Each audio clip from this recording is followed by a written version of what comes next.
네, 감사합니다. 오늘 우리에게 주신 하나님의 말씀은 히브리서, 신약성경 히브리서 제13장 17절에서 19절까지 말씀입니다. 히브리서 13장 17절에서 19절까지 말씀 세번역 성경으로 같이 읽겠습니다. 찾으신 분들은 본인의 성경을 들고 자리에서 일어서 주시기 바랍니다. 네, 됐나요? 자, 그러면 우리 한 목소리로 받들어 읽겠습니다. 시작! 여러분의 지도자들의 말을 고지 듣고 그들에게 복종하십시오. 그들은 여러분의 영혼을 지키는 사람들이요 이 일을 장차 하나님께 보고 드릴 사람들입니다. 그러므로 여러분은 그들이 기쁜 마음으로 이 일을 하게 하고 탄식하면서 하지 않게 해 주십시오. 그들이 탄식하면서 일하는 것은 여러분에게 유익이 되지 못합니다. 우리를 위하여 기도해 주십시오. 우리는 양심에 거리끼는 것이 한 점도 없다고 확신합니다. 모든 일에 바르게 처신하려고 합니다. 내가 여러분에게 좀 더 속히 돌아가게 되도록 기도하여 주시기를 더욱 간곡히 부탁드립니다. 아멘. 주의 말씀입니다. 네, 모두 자리에 앉아주시기 바랍니다. 네, 설교를 위해서 잠깐 기도하겠습니다. 참 좋으신 하나님, 오늘도 이 귀하고 복된 말씀, 놀라운 약속의 말씀, 능력의 말씀 주셔서 감사합니다. 하나님, 우리가 성령으로 하나 된 것을 믿습니다. 이 성령으로 하나 된 마음을 지켜 말하는 자는 하나님의 말씀을 전하게 하시고 듣는 자는 또한 하나님의 말씀으로 듣게 하여 주시옵소서. 우리가 다 우리 자신의 모습이 아니라 바로 성령님께서 허락하시는 모습으로 이 시간을 말하고 듣게 하시며 성령 충만한 시간 되게 도와주시옵소서. 말하는 자에게나 듣는 자에게나 하나님이 친히 음성으로 들려주시는 그런 시간 되게 도와주시옵소서. 악한 영 틈타지 않게 하시고 우리 마음 가운데 하나님 주님이 주시는 마음으로 온전히 충만하게 하여 주시옵소서. 감사드리며 예수님의 이름으로 기도합니다. 아멘. 할렐루야. 아멘. 주의 이름을 찬송합니다. 감사합니다. 예, 계속해서 히브리서 강의를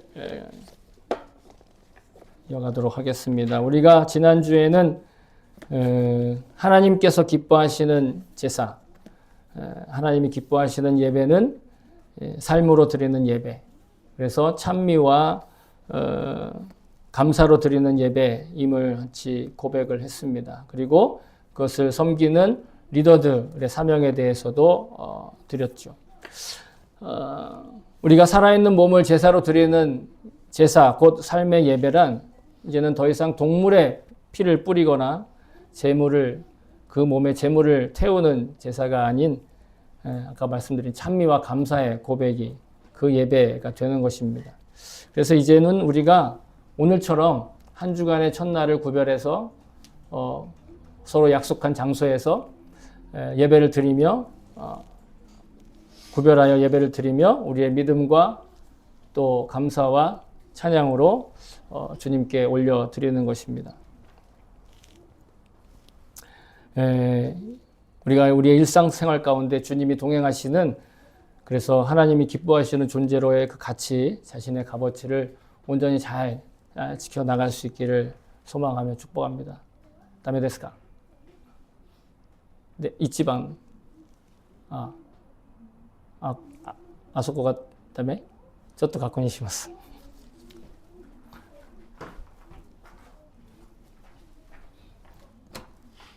이거 켜져 있나요? 안 켜져 있나? 이게 꺼져 있는데 안 켜신 것 같아. 오케이. 말해보세요. 오케이 데스까? 기회 때. 네, 감사합니다. 그래서 오늘은 다시 오늘은 본문은 다시 또 그 교회 공동체 리더들에 대해서 소중하게 여기고 또 그들을 위해서 기도할 제목들, 또한 그들에게 협력하고 기도로 후원할 것에 대한 권면의 내용입니다. 이런 내용을 목회자인 제가 제 입으로 저에게 복종하십시오.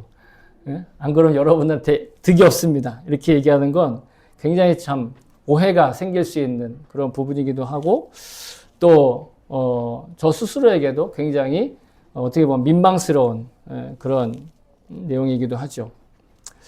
또 굉장히 큰 오해가 생길 수 있는 것은 만약에 그래서 목회자들에 복종하지 않으면 당신한테 이득이 없다라고 이렇게 얘기하는 것처럼 들리죠.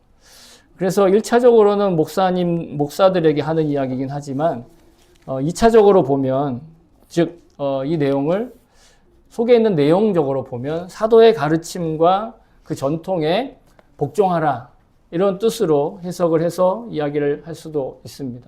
그런데 어찌됐든 결과적으로 표면적으로는 사도의 가르침을 전하는 사람도 사도의 가르침을 직접 입으로 말하는 사람도 여기 단위에 서 있는 목사와 같은 그런 사람이 말하는 것이기 때문에 결국은 목사들에게 복종하라 하는 말로 듣게 되는 것이 사실은 굉장히 자연스러운 모습이죠. 그래서 그렇게 안 하면 득이 없다라고 얘기까지 하니까 평소에 목사라는 존재와 별 친하지 않은 사람들이 들으면 굉장히 더 상처가 되고 또 굉장히 좀 들리기에 불편하게 되어서 목사와의 관계가 더 악화될 수 있는 그런 가능성도 있죠. 지난주에 보니까 우리 이 공동체 안에 목사 가족이 굉장히 많더라고요. 예, 그래서 목사인 저로서도 이 구절을 말하면서 목사에게 순종을 요구하는 것이 때로는 면구스럽기도 하고 또 민망스럽게 여겨지기도 합니다. 그런데 어떤 분들은 그렇게 또 얘기를 합니다. 아이, 무슨 소리냐. 목사는 구약 성경에 나와 있듯이 제사장이고 성도들은 그 백성이니까 당연히 그렇게 이야기해야 한다라고 하는데 여러분 이것은 구약의 제사장 같은 직분을 목사들이 그대로 위임받았다라고 하는 그냥 막연한 생각 때문에 하는 반응이기도 하고 또 일반적인 생각으로 성직자라고 하는 사람들, 즉 영적으로 구별된 사람들은 신적인 존재와 이 세속의 인간 사이를 이어주는 대리인과 같은 존재다. 영적인 매개체다. 이렇게 여기는데 이것은 성경적이지 않고 사실은 일반적인 상식에 근거한 내용이에요. 사람들이 이단에도 빠지게 되는 거예요. 근데 여러분 성경적으로 보면 다시 분명히 말씀드리지만 목사는 제사장이 결코 아닙니다.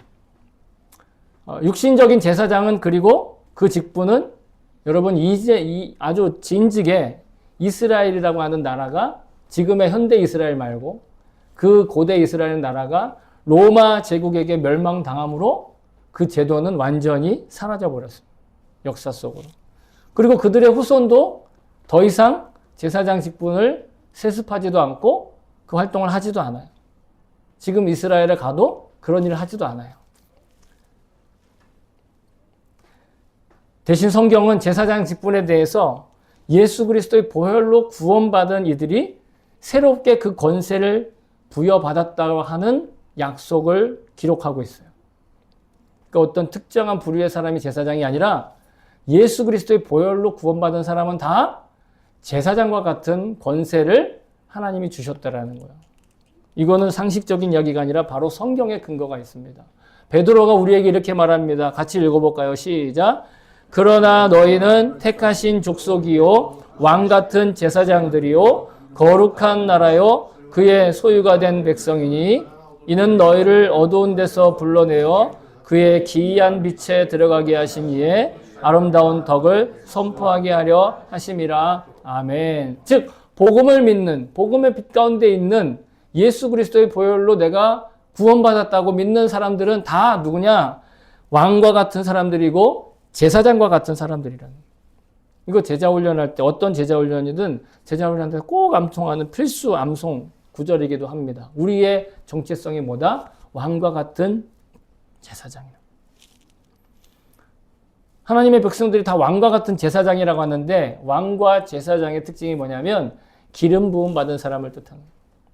우리가 기름 부음 받아 구별된 사람들인데 목사들만이 아니라 성직자들만이 아니라 영적인 어떤 구별되어 있는 그룹이 아니라 이제 예수를 믿는 모든 백성들이 다 그렇더라는 거예요. 이게 성경이에요. 이게 성경의 가르침입니다. 그러니 목사만 제사장 아니라 모든 성도가 제사장과 같은 영적인 자격과 권세를 얻었다라는 걸 여러분 이 말씀을 기억하면서 잊지 않아야 합니다. 종교개혁가 마틴 루터 가장 유명하죠. 세계사 시험에 그 객관식 아니면 주관식에 꼭 나왔던 문제인데 요즘은 모르겠습니다. 16세기 당시 유럽에 아주 가톨릭 기독교가 부패했어요. 그래서 그때 가톨릭 신부들은 이 신도들에게 어떻게 가르쳤느냐? 자신들은 그 사제들은 하나님이 제사장처럼 구별해서 세운 영적인 매개자들이기 때문에 신에 파견된 천사와 같은 대리자들이기 때문에 하나님과 이 세속의 사람들 사이에 제사장의 역할을 해야 된다. 심지어는 여러분 성경도 자기네들만 읽고 자기네들이 편한 구절들만 말해주고 그것이 곧 하나님의 말씀이다라고.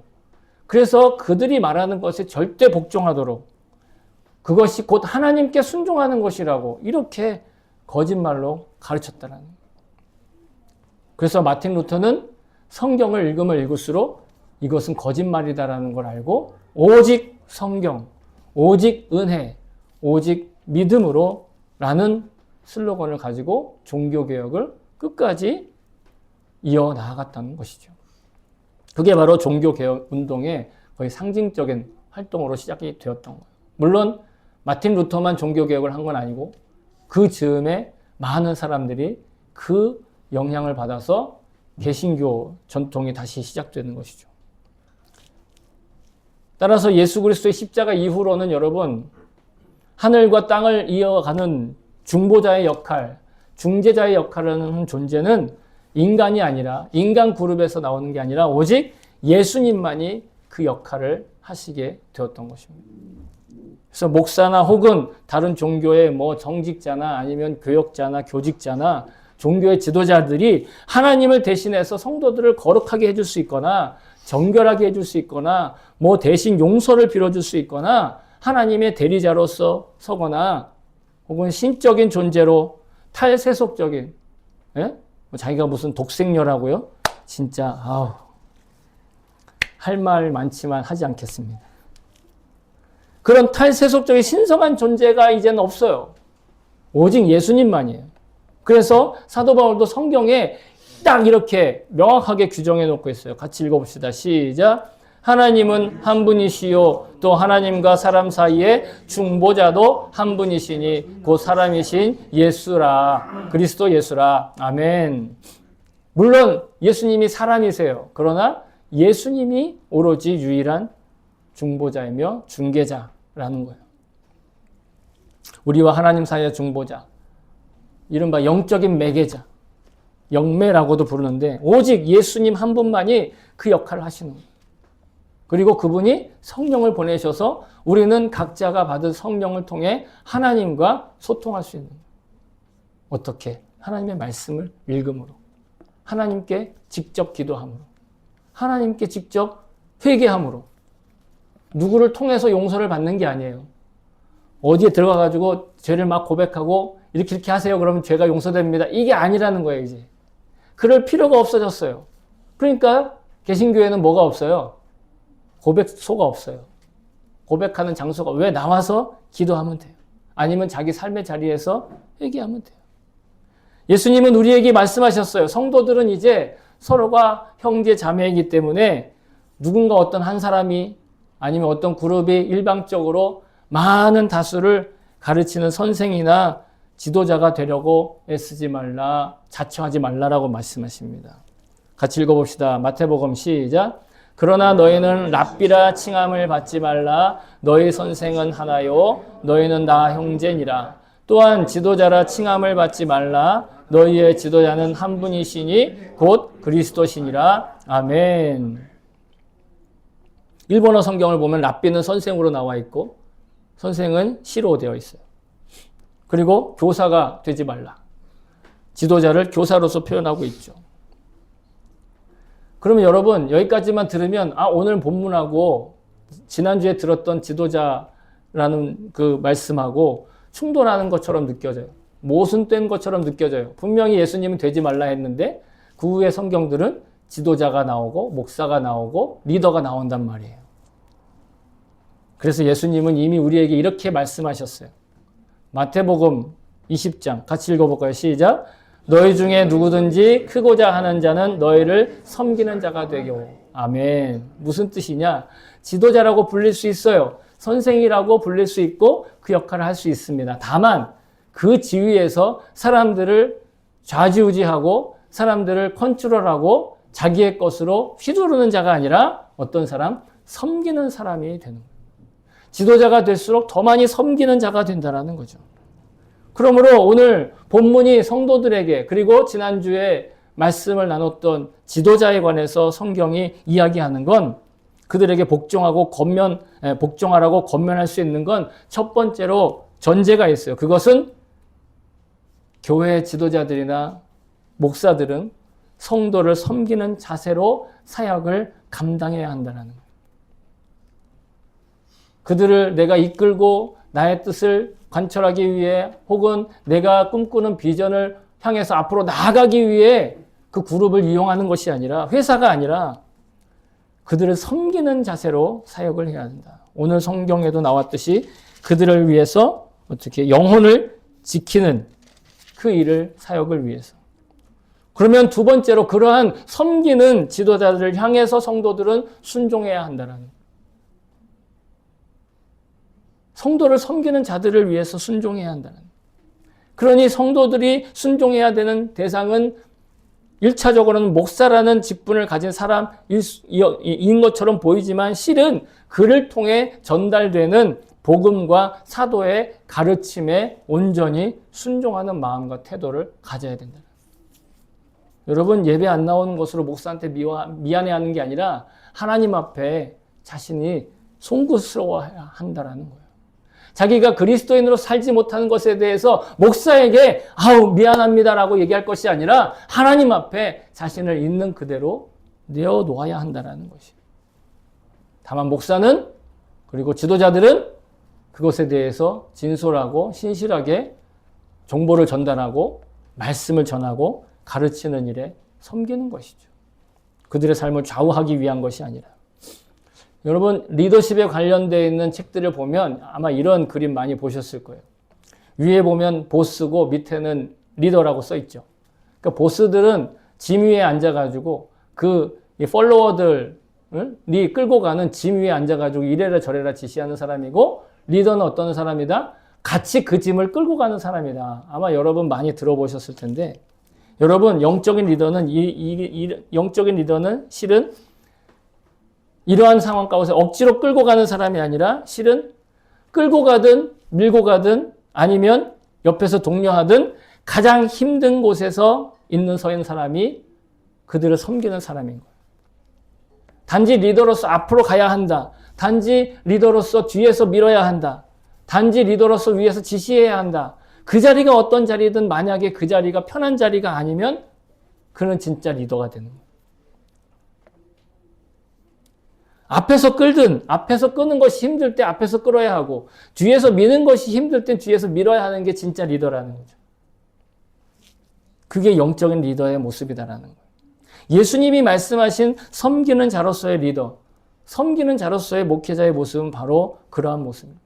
밀고 있거나 끌고 있거나 아니면 옆에서 독려하고 있거나 아니면 방향을 가르치고 있거나 상관없이 그것이 가장 힘든 곳에 서 있는 사람. 그러면 그 가장 힘든 곳에서 이 구성원들을 떠받치고 있는 사람을 향해 성도들은 그리고 공동체 지체들은 그들이 밀면 미는 대로 이끌면 이끄는 대로 가리키면 가리키는 대로 순종하며 나아갈 때 진정한 유익을 하나님이 허락하신다라고 하는 약속의 말씀이다라는 거죠. 이게 진정한 지도자의 모습이다라는 거죠. 결국 교회의 영적인 지도자들은 자신의 뜻이 아니라 지난주에도 말씀드렸다시피 자신의 의지가 아니라 자신의 신념이 아니라 예수님의 말씀과 사도적 전통의 가르침을 기반으로 성실하고 신실하게 성도들을 섬겨야 하는 것입니다. 그리고 그러한 섬김을 받는 성도들은 그것을 믿고 의지하고 그 가르침에 따라 하나님이 기뻐하시는 신앙생활과 거룩한 일상생활을 해야 그것이 진정한 유익이다라는 것이죠. 이렇게 각자의 서로의 사명을 온전히 감당해 나아가는 것이 우리의 유익을 위한 일이다라는 것. 목사들은 그러니까 목사의 일을 하고 성도들은 성도의 일을 할 때 그것이 신분의 차이를 이야기하는 것이 아니라 위아래를 나누는 것이 아니라 우리 서로가 유익하기 위해서 그 일들을 감당해 나아간다는 거죠. 로마서에는 사도 바울이 이렇게 이야기하고 있습니다. 같이 읽어볼까요? 시작. 이로써 그리스도를 섬기는 자는 하나님을 기쁘시게 하며 사람에게도 칭찬을 받느니라. 그러므로 우리가 화평의 일과 서로 덕을 세우는 일을 힘쓰나니 아멘. 그리스도의 몸이 된 성도들이 하는 일은 바로 화평의 일과 서로 덕을 세우는 일. 일본어 성경으로는 서로 향상되는 일, 나아지는 일이라고 이야기를 하고 있습니다. 그리스도를 섬기고 하나님을 기쁘시게 하는 그 삶이 우리 서로가 유익이 되고 서로에게 덕을 세우는, 앞으로 향상되어 나아가는 그 모습을 이루어 간다는 것이죠. 또한 바울은 영적인 활동들은 하나님께서 허락하신 은사들은 교회의 덕을 세우기 위한 것이라고 말씀하고 있습니다. 고린도전서입니다. 고린도에 있는 성도들에게 이렇게 말합니다. 같이 읽어볼까요? 시작. 그러므로 너희도 영적인 것을 사모하는 자인즉 교회의 덕을 세우기 위하여 그것이 풍성하기를 구하라. 아멘.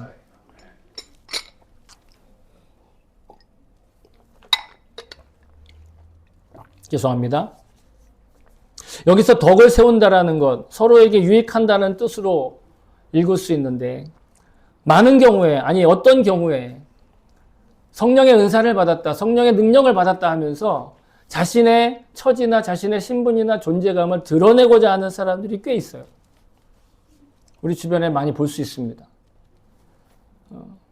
생각나는 사람이 있을 수 있는데 특히 처음에는 좋게 시작했다가 나중에 결국 이단이나 사이비로 이렇게 전향되고 빠지는 그런 영적인 사람들이 있잖아요. 그런 사람들은 소위 말해서 자기의 영적인 파워, 자기의 영적인 능력을 그런 데다 쓰는 거예요. 자기를 위해서 쓰는 거예요. 그런데 성경은 뭐라고 얘기하느냐? 그런 은사들과 그런 능력들은 서로에게 덕을 세우고 서로에게 유익하게 하기 위해서 맡기신다라는 거예요.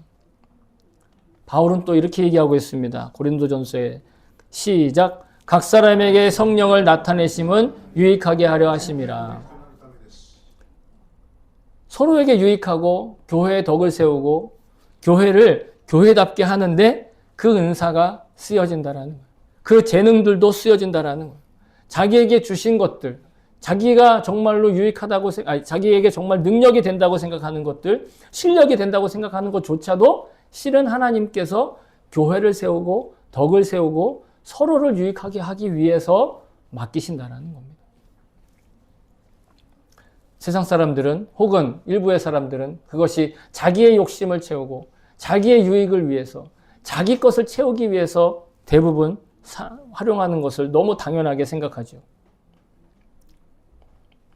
그러니 우리가 목사들을 통해서 혹은 목회자들을 통해서 주시는 사도의 가르침과 이 사도의 전통에 우리가 순종함을 배운다라고 하는 것은 서로에게 주신 그 영적인 은사들을 통해 교회를 교회답게 세워가고 교회의 덕을 세우며 또한 나만의 유익이 아니라 모두의 유익을 나누어 갖기 위한 하나님의 은혜라는 것입니다. 그래서 오늘 본문은 목회자들에 대해서 성도들의 영혼을 지키는 사람들이다라고 표현하고 있어요. 목회자가 그들의 영혼을 지킬 수는 없지만 목회자들을 통해서 목사들을 통해서 하나님은 성도들의 영혼을 지키기 원하신다는 그거에 대해서 하나님께 보고하고 하나님께 말씀드리고 그러한 역할을 해 나아간다는 것이죠. 그래서 이러한 사역을 기쁜 마음으로 또 자원하는 심령으로 할 수 있도록 성도들의 마음을 열어야 하고 그 말에 귀를 기울여야 한다라는 것이죠. 결국은 그것이 그들의 영혼을 지키는 일이 되고 유익을 얻는 일이 된다라는 거예요. 그런 의미에서 목사의 말을 듣고 목사의 가르침을 통해서 배우고 자신을 향상시키는 것이지, 단순히 그 목사가 하나님이 구별해서 그 사람만 따로 이렇게 높이 세운 존재이기 때문에 그렇지 않으면 저주받을까봐 아니면 나쁜 일 생길까봐 두려워하고 무서워하라는 뜻이 아니다.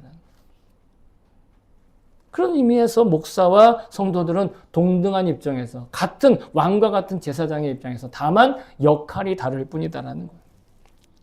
이렇게 목사들이 정말 성실하게 신실하게 사도들의 가르침과 복음의 가르침을 전한다고 해서, 그래서 그것을 성도들이 잘 듣는다고 해서 즉각적으로 혹은 신속하게 현실적인 문제가 해결되거나 어마어마한 이득을 얻게 되는 건 아니에요. 그렇죠? 제가 기도 한마디 해가지고 막 문제가 다 해결되고 막 병 다 낫고 그러면 사람들이 오픈런을 할 텐데.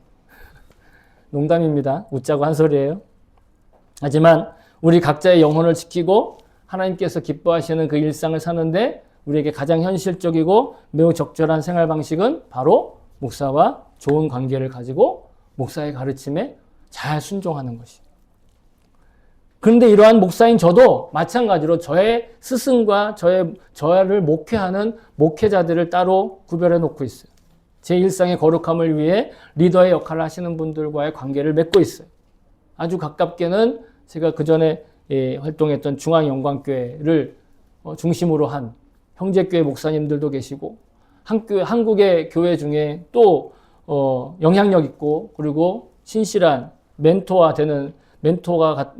같은 스승 역할을 해주는 목사님들도 계시고, 심지어는 저와 학교에서 같이 공부했다가 각자 목회의 길을 걸어가고 있는 친구 목사님들조차도 저에게는 그러한 역할을 해주고 계시는 거예요.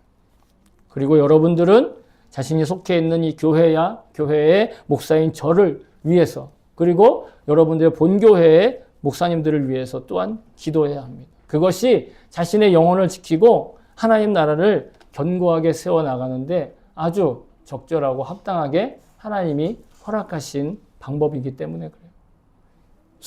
성경에 기록되어 있기 때문에 여러분들한테 설명드리는 거예요. 만약에 이것이 성경에 기록되어 있지 않다면 저는 이런 반구도 이런 얘기를 할 수가 없는 거겠죠. 바울은 교회의 성도들에게 이렇게 권면한 적이 있습니다. 같이 읽어볼까요? 시작. 마귀에게 틈을 주지 말라. 아주 짧은 구절이지만 앞뒤에 긴 구절이 있고 중간에 마귀에게 틈을 주지 말라 하는 말이 있는데, 이 마귀에게 틈을 주지 말라는 것이 바로 하나님께서 목회자를 통해 성도들에게 하시는 그 영적이고 복음적인 가르침을 소홀히 하게 되면 그 틈을 통해 마귀가 우리의 영혼을 갉아먹기 시작한다는 거예요. 왜냐하면 목회자들을 통한 가르침과 목회자들을 통한 배움은 육신적으로 보면 소홀히 여기기 쉽기 때문이죠. 그것에 대해서 바울은 이미 깨우치고 성도들을 경계하였다는 것입니다. 깨진 유리창 이론이라는 말이 있는데 들어보셨나요? 깨진 유리창 이론. 이게 사회 심리학적인 개념으로 꽤 유명해요.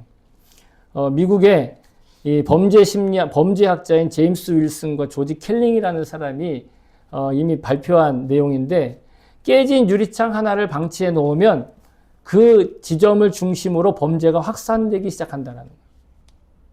그러니까 우연하게 어떻게 창문이 깨졌을 수 있잖아요. 오래되었거나 아니면은 깜빡 잊었거나. 근데 그것을 방치해 놓으면, 사소한 무질서를 방치하면 그것이 아주 큰 문제로 이어질 가능성이 높다라고 하는 사례 연구라는 것이죠. 근데 여러분, 실제로 이 이론의 근거에서 사회 정책에 반영한 아주 매우 유명한 사례가 있는데, 그게 바로 뉴욕 지하철에서의 적용이었어요. 1980년대까지만 해도 있잖아요. 여러분, 뉴욕에는 관광객은 지하철을 절대 타지 말라 하는 말이 있을 정도였대요. 그 정도로 우범지대였고 더럽고 어두침침하고 그 다음에 범죄가 끊이지 않은 아주 치안 상태가 형편없는 지역으로 알려져 있었다는 거죠.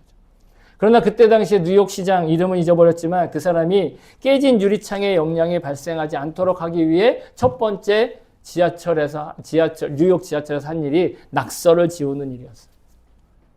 지하철 역내에는 물론이고 지하철 열차에도 어마어마한 여러분 그래피티라고 알죠? 그 그래피티 낙서가 가득했던 뉴욕 지하철을 깨끗하게 지우기 시작한 거예요. 그리고 실제로 그러고 나서 뉴욕의 범죄율이 절반 이하로 떨어졌다는 거예요. 여러분 이것을 우리가 영적이고 내면적인 영역에 한번 적용을 해봅시다. 마귀에게 틈을 주지 않는 것에 대해서 우리가 한번 생각해 봅시다. 사소한 깨진 유리창 하나를 방치하는 것. 마치 목회자들이 하는 말들에 대해서 혹은 목회자를 통해서 하나님의 말씀이 전해지는 일들에 대해서 그것을 마치 그냥 소홀하게 여기고 깨진 유리창처럼 그냥 내버려 둔다면 결국은 마귀는 그 틈을 이용해서 우리의 마음을 잠식하고 녹슬게 하고 또 계속해서 하나님으로부터 멀어지게 한다라는 것이죠. 그러니 마귀에게 틈을 내주지 않기 위해서 여러분 스스로도 기도해야겠지만 가급적이면 목회자들을 위해서, 목사들을 위해서 기도하셔야 돼요. 목사를 통해서 목사가 전해주는 말이 오염되면 여러분들도 오염되는 거예요. 그렇지 않겠습니까?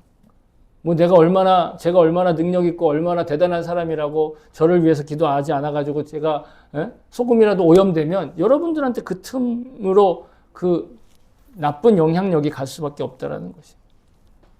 그러면 사람들은 이런 생각들을 하는 사람도 있어요. 목사들은 그냥 내가 기도하지 않아도 별탈 없이 하나님이 지켜주시는 거야. 그러니까 나 정도는 기도 안 해도 괜찮아. 알아서 하시겠지. 라고 방치해버리면 여러분 깨진 유리창이 될 수도 있다. 버려진 휴지가 될 수 있다는.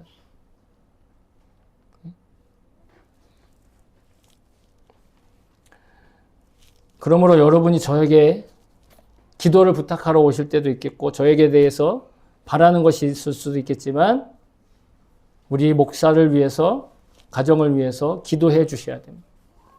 그래서 우리 1년 여러분 뒤에 보시면 저희 1년치 기도 1년 연간 기도 제목 매년 카드로 해서 만들어 놨는데 혹시 보신 분 계시겠지만 가장 마지막에 항상 우리 가정을 위한 기도예요. 목사 가정을 위한 기도예요. 여러분 여기도 목사 가정이 꽤 계시죠? 스스로를 위해서 기도해야 돼요.